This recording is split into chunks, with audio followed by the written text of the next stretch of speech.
Would you be willing to share like a small snippet of something that you wrote that's been donated? I think it might be interesting for people to have a connection to the art. You can win a Mhm. signed copy of Assassin.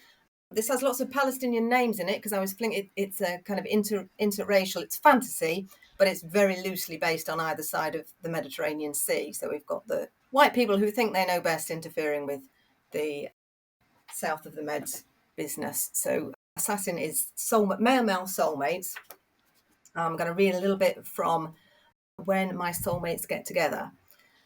Kit had barely finished the recitation of his prayers when a movement in the moonlight outside caught his attention. He peered out.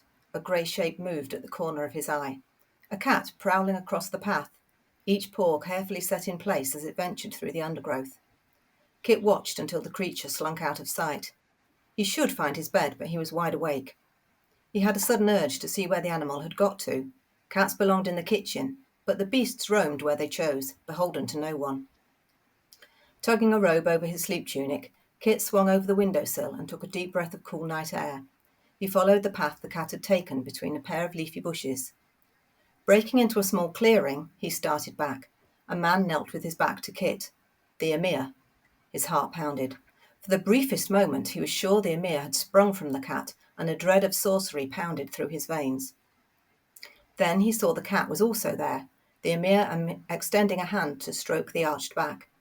"Lass, have you come to say your prayers, or just to distract me from mine?" Kit's heart pounded. The Emir had his back turned, ignorant of his presence. This was the perfect opportunity. If only he had a knife, he could slip it between the man's ribs and be done. He didn't have a blade. Everything of that nature had been surrendered on their arrival at the palace. He could, perhaps, hack the man's head from his shoulders with his eating knife, but he didn't even have that to hand, and the Emir was unlikely to stay patiently still for long enough for that tactic to bear fruit. Saint knew the situation wasn't funny, but Kit perhaps made some sound of mirth. The Emir glanced around. His eyes lit up when he saw Kit, the gesture like a punch to his chest. "Ah, welcome."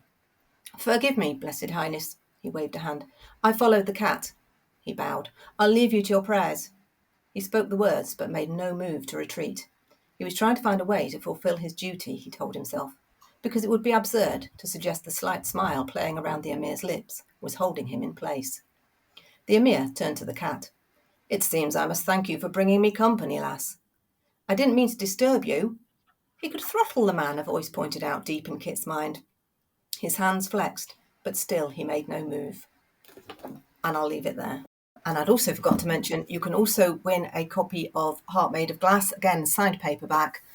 That is in the Science Fiction and Fantasy Adventure bundle. It's a young adult romance about a young woman who has all kinds of powers that are really not in the least convenient for her happy life. Thanks. No, thank you. So